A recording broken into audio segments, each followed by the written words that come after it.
O Senhor esteja convosco. Proclamação do Evangelho de Jesus Cristo segundo Lucas.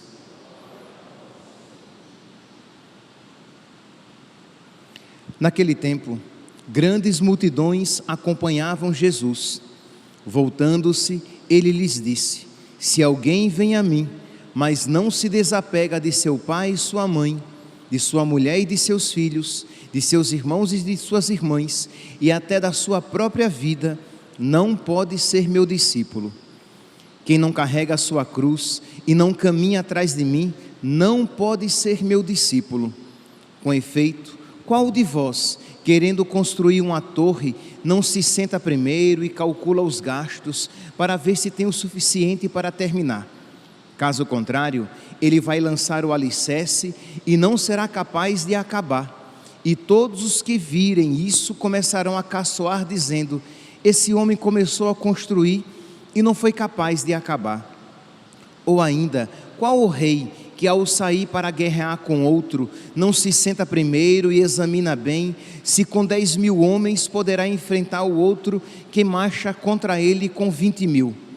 Se ele vê que não pode, enquanto o outro rei ainda está longe, envia mensageiros para negociar as condições de paz. Do mesmo modo, portanto, qualquer um de vós, se não renunciar a tudo o que tem, não pode ser meu discípulo. Palavra da salvação.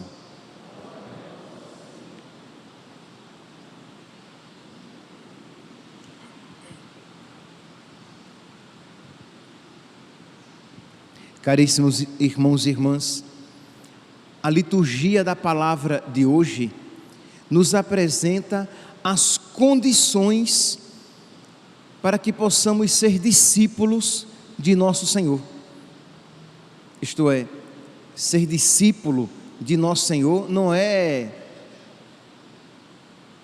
como se usa uma expressão comum, casa de mãe Joana, né? Que todo mundo faz, todo mundo entra, todo mundo é simplesmente dizer que é católico, que é discípulo de Cristo e beleza. Não é assim. Existem condições, e é interessante que nosso Senhor deixe claro, isto é, Jesus não quer simplesmente que nós de qualquer jeito nos digamos e nos sintamos como seus discípulos, sem que de fato não o sejamos. Mas Jesus nos mostra condições precisas, e a liturgia da palavra de hoje, de uma maneira ainda muito mais clara, nos apresenta quais são as condições para isso. Na primeira leitura, nós iremos encontrar esse texto retirado do capítulo 13 da carta de São Paulo aos Romanos, em que São Paulo, ele nos dá uma das condições para observar a lei. Diz que quem ama o próximo está dentro da observância da lei de Deus. Irmãos, não fiqueis devendo nada a ninguém, a não ser o amor mútuo, pois quem ama o próximo está cumprindo a lei. Então, é uma condição, né? Se eu quero observar a lei de Deus, se eu quero estar debaixo da lei de Deus, eu não posso maltratar o meu irmão, eu não posso desprezar o meu irmão, e não apenas eu não posso maltratá-lo, mas eu preciso amá-lo, que você pode não maltratar, mas ignorar, com ele não se importar. E São Paulo nos mostra que amar o próximo é observar a lei. De fato, não cometerás adultério, não matarás, não roubarás, não cobiçarás, e qualquer outro mandamento se resume neste: amarás a teu próximo como a ti mesmo. O amor não faz nenhum mal contra o próximo. Nós iremos encontrar uma afirmação semelhante quando São Paulo fala a respeito da caridade, na sua primeira carta aos Coríntios, no capítulo 13, quando ele diz que a caridade não faz mal a ninguém, que a caridade não é inconveniente, que a caridade não se alegra com o mal. Então, nos mostra aqui este ponto necessário para se observar a lei de Deus. O amor não faz nenhum mal contra o próximo, portanto, o amor é o cumprimento perfeito da lei. O amor é o cumprimento perfeito da lei. Pois bem, no Evangelho, Jesus, ele vai nos dar esta outra condição para ser discípulo dele. Isto é, para observar a lei. Nós já encontramos em outras passagens, quando Jesus resume os mandamentos em amar a Deus e amar o próximo. Na primeira leitura, nós vimos o amar o próximo. No Evangelho, nós veremos o amar a Deus. Diz aqui que grandes multidões acompanhavam Jesus, isto é, ele estava no auge da sua popularidade.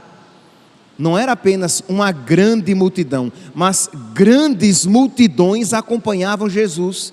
Mas só que Jesus, ele não quer iludir, ludibriar, enganar ninguém. Ele não quer as multidões simplesmente para ter multidões, mas ele quer que nós o sigamos porque o amamos. Ele quer que nós o sigamos sabendo em que consiste segui-lo. Então, Jesus vai mostrar quais são as condições de segui-lo. Imagine, multidões que o seguem, a tentação era grande para nós, de querer angariar mais seguidores. Então Jesus, ele não vai dizer: olha gente, é muito fácil seguir a Deus. Olha gente, é muito fácil ser de Deus. É muito fácil ser meu discípulo. Não, ele não faz isso. E neste sentido, isso é um ensinamento muito apropriado para os pregadores de hoje, porque muitos, e não são poucos, muitos pregadores, para ter muitos ouvintes, para ter sua igreja cheia, para ter um dízimo garantido, para ter muitos seguidores na internet, eles liquefazem o Evangelho. Eles tornam o Evangelho adequado ao coração egoísta e preguiçoso dos homens e mulheres de então. Então, para não desagradar as pessoas, apresentam um Evangelho palatável, degustável, digerível, adequado às sensibilidades tão mundanas do homem odierno. Então, apresentam um evangelho fácil de ser acolhido. Jesus não faz isso. E se nós queremos, meus santos, ser discípulos de nosso Senhor, nós devemos querer primeiramente agradar a Deus, e não agradar as multidões, para que multidões nos sigam. Então Jesus, diante daquelas grandes multidões, ele diz: se alguém vem a mim, mas não se desapega do seu pai, da sua mãe, da sua mulher, dos seus filhos, dos seus irmãos e irmãs, e até da sua própria vida, não pode ser meu discípulo. Pode voltar, pode sair e deixar de me seguir. Isto é, amar a Deus. E aqui nós vemos esta clareza, isto é, em alguns livros de teologia, vocês vão encontrar uma pergunta meio boba, mas que muitos, totalmente boba, mas que muitos teólogos e escritores se faziam, né? Jesus sabia que era Deus? Ora, ou Jesus sabia que era Deus, e sabia, ou ele era um megalomaníaco, que queria ser mais amado do que o pai e a mãe. Imagine alguém aqui que diz assim: olhe, se você não me amar mais do que você ama seu pai, sua mãe, seus irmãos, seus filhos, eu ia dizer: te enxerga? Como assim? Quem é você? Porque é uma pretensão sem tamanho um ser humano querer ser mais amado do que eu amo minha mãe. Quem é você? Do que se eu fosse um homem casado, do que eu amo a minha esposa. Quem é você? Se eu tivesse filhos, querer ser mais amado do que eu amo os meus filhos. Então, se ele é um ser humano, quem é você? Se enxergue. Mas se ele é Deus, aí a história muda de figura. Então é óbvio, apenas aqui um grande parênteses, que Jesus sabia que ele era Deus.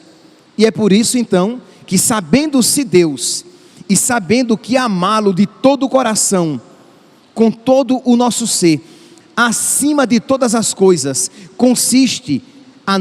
que nisto consiste a nossa salvação e a nossa felicidade já aqui na terra, que ele diz aquilo que de imediato parece uma frase, uma condição muito exigente: se alguém vem a mim, mas não se desapega do seu pai e de sua mãe, de sua mulher e de seus filhos. No original vocês vão encontrar assim: se alguém vem a mim e não odeia seu pai e sua mãe, seus irmãos, seus filhos, porque o hebraico não tem o comparativo, isto é, vocês não vão encontrar na língua hebraica quem ama mais seu pai e sua mãe do que a mim. Então este comparativo vocês não vão encontrar no hebraico. E aí a tradução aqui colocou: não se desapega, porque choca ouvir quem não odeia seu pai e sua mãe. Mas assim, o significado aqui é o quê? Amar a Deus primeiramente, mais do que tudo, e que não haja sequer comparação. E tudo mais que eu amar, eu amo em Deus, por causa de Deus. Lembremos que o contexto aqui é o seguinte: de pessoas que se convertiam, mas que os seus familiares não. Então, aceitar Jesus, converter-se, significava perder pai, mãe, irmãos. Eu já há algum tempo já falei a respeito de um livro, assim, ele é muito simples, mas muito bonito, e até assim, ele é profundo porque mostra a radicalidade de escolher Jesus. É o preço a pagar por me tornar cristão. Se eu não estou enganado, é da editora Paulus. Vale a pena ler. É um livro assim, ele é simples, você vai ler numa sentada, isto é, em 2, 3 dias, no máximo, às vezes em um dia só. Vale a pena ler. O preço a pagar por me tornar cristão, que fala de um muçulmano que conhece Jesus, que conhece Deus, e que ele perde tudo. Ele literalmente perde os familiares, ele perde os bens, ele perde a paz, ele perde a sua terra, porque ele tem que fugir. Mas por quê? Porque ele amou a Deus acima de todas as coisas. Então Jesus, que não quer enganar aquelas multidões, ele diz: olha, você quer ser meu discípulo? Pois bem, precisa escolher a mim, mesmo que isso leve em detrimento de outros, em detrimento de si e em perda de outros. Mas se nós cremos que Jesus é Deus, nós sabemos que estamos escolhendo a melhor parte. Então Jesus continua, versículo 27: quem não carrega a sua cruz e não caminha atrás de mim, não pode ser meu discípulo. Então Jesus mostra que segui-lo, que o seu caminho tem cruz. E nós muitas vezes, e aqui meus santos, quando eu digo isso do alto do púlpito, não pensem vocês que eu digo para vocês sem me esquecendo-me de que isso se aplica a mim. Não pensem vocês que eu apresento sabendo que é uma dificuldade para vocês, sem experimentar isto como uma dificuldade para mim. Isto é, amar Jesus, amar com todo o nosso coração, com todo o nosso entendimento, com todas as nossas forças, e amar Jesus amando a nossa cruz, carregando amorosamente a nossa cruz, é uma exigência para todos nós. Mas Jesus, Ele coloca as condições de ser seu discípulo. Hoje em dia, está na moda de falar de uma igreja acolhedora, isto é, que acolhe a todos. Sim, sem sombra de dúvidas, a igreja é católica, ela é universal, ela é para acolher a todos. Mas entendamos, acolher a todos, para a todos dizer: quem ama mais seu pai, sua mãe, seu irmão, sua irmã, ou até a sua própria vida, mais do que a Jesus, não pode ser discípulo de Jesus. Uma igreja que acolhe a todos, para a todos apresentar o caminho da cruz como o caminho de salvação, e não uma igreja acolhedora, se por acolhedora você compreende uma igreja laxa, uma igreja que não chama ninguém à conversão, uma igreja infiel aos ensinamentos de Cristo, uma igreja que não denuncia o pecado, não anuncia o evangelho e não propõe a cruz como caminho de salvação, de modo que você, com todos os seus pecados, com todos os seus apegos, você pode ser discípulo de Jesus, que afinal de contas é fácil demais ser discípulo de Cristo. É muito legal participar da igreja de Nosso Senhor. Você não precisa renunciar a nada. Você tem uma vida dupla, a igreja acolhe. Você eu não vou dizer aqui as siglas, porque eu não quero problema com YouTube, mas você é XYZ ABCD, então não tem problema, você continua sendo XYZ ABCD, mas você gosta de Jesus, não tem problema. A igreja é acolhedora, ela acolhe todos. Você mata criancinhas na sua barriga, você é a favor disso? A igreja é acolhedora. Não, meus santos, isso seria uma igreja diabólica, perversa, satânica, não a igreja de Cristo.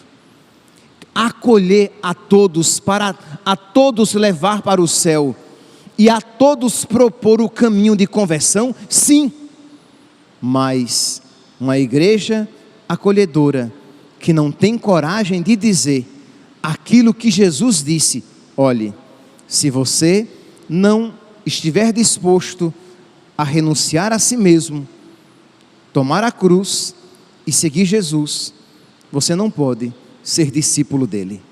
Porque não dizer isso seria ser infiel àquilo que Jesus disse, e disse no auge, quando como diz aqui, quando grandes multidões o acompanhavam, ele vem com um balde de água fria e diz: olha, tem muita gente aqui me seguindo no oba-oba. Olha, tem muita gente aqui me seguindo, mas sem as disposições necessárias para me seguir. E joga o balde de água fria para dizer: se você não estiver quente, você não está com as disposições necessárias. Ora, dizendo isso, depois que eu falei tudo isso, você olha para dentro de você e diz: crê em Deus Pai Todo-Poderoso, Padre, eu sou muito fraco. Padre, eu tenho muitas limitações. Eu não amo, Padre, vou ser bem sincero, você diz: eu não amo a Deus com todo o meu coração. Eu não amo ainda a Deus em primeiro lugar, acima de tudo. Eu amo ainda a minha vida de uma maneira desordenada. Eu me amo a mim mesmo mais do que a Deus. Eu ainda, Padre, não tenho as disposições necessárias para pegar a cruz e segui-lo. Então, meu santinho, o que é que Jesus diz? na parábola de hoje, nesse discurso de hoje, ele diz: se você vai entrar, se você vai construir algo, versículo 28, com efeito, qual de vós, querendo construir uma torre, primeiro não calcula os gastos para ver se tem condições de construir? Ou se vai entrar numa guerra, ele vê quantos soldados ele tem e quantos soldados o seu oponente tem e vê se tem condições de guerrear. Ora, se você olha para as condições de seguir Jesus e você vê que você não tem as condições necessárias, você vai negociar.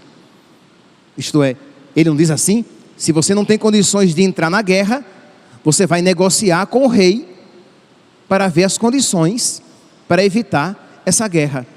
Se você vê as condições de seguir Jesus e você vê que você não tem condições de segui-lo, você vai negociar. E onde é que se negocia? Na oração. Você vai pedir as graças necessárias.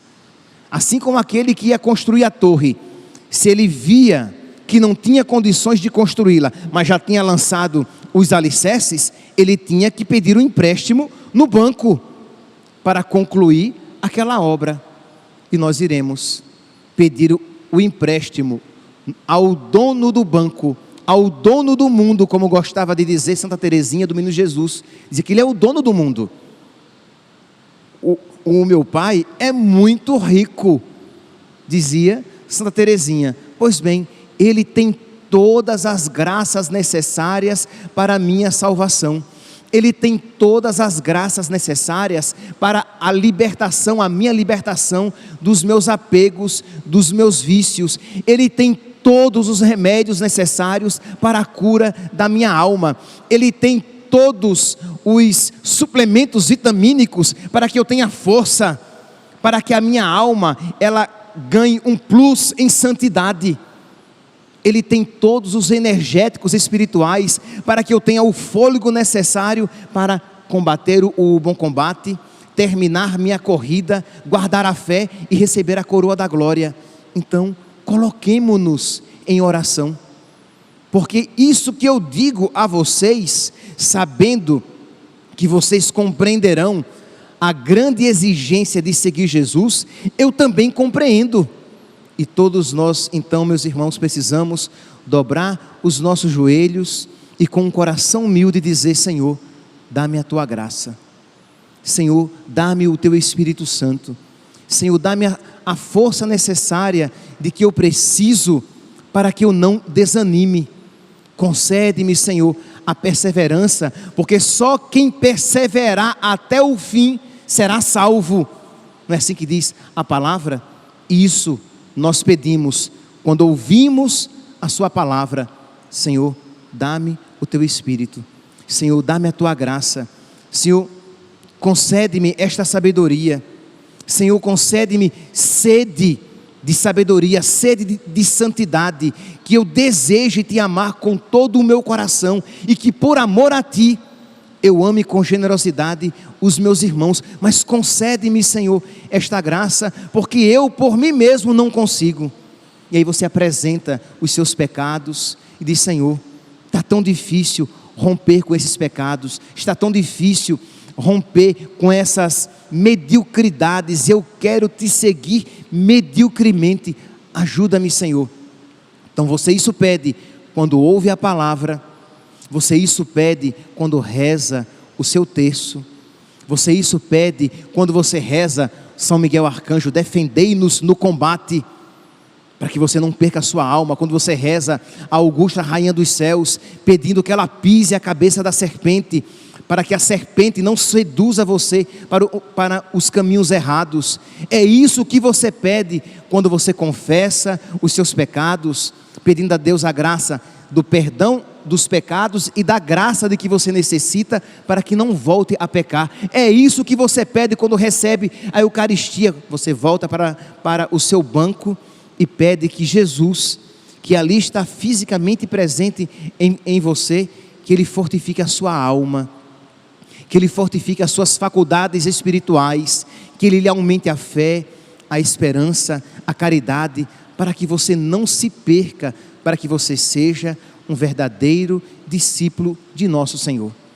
Então, meus irmãos, que ouvindo esta palavra, nós supliquemos a Deus esta graça, que quer que todos nós sejamos seus discípulos, mas não de qualquer jeito, não discípulos mundanos, não discípulos mornos, não discípulos laxos, mas verdadeiros discípulos que o amam acima de todas as coisas e que por amor a Ele procuram de verdade amar os seus irmãos. Peçamos a Deus esta graça, graça esta que o Senhor quer nos conceder a todos nós. Louvado seja nosso Senhor Jesus Cristo, para sempre seja louvado.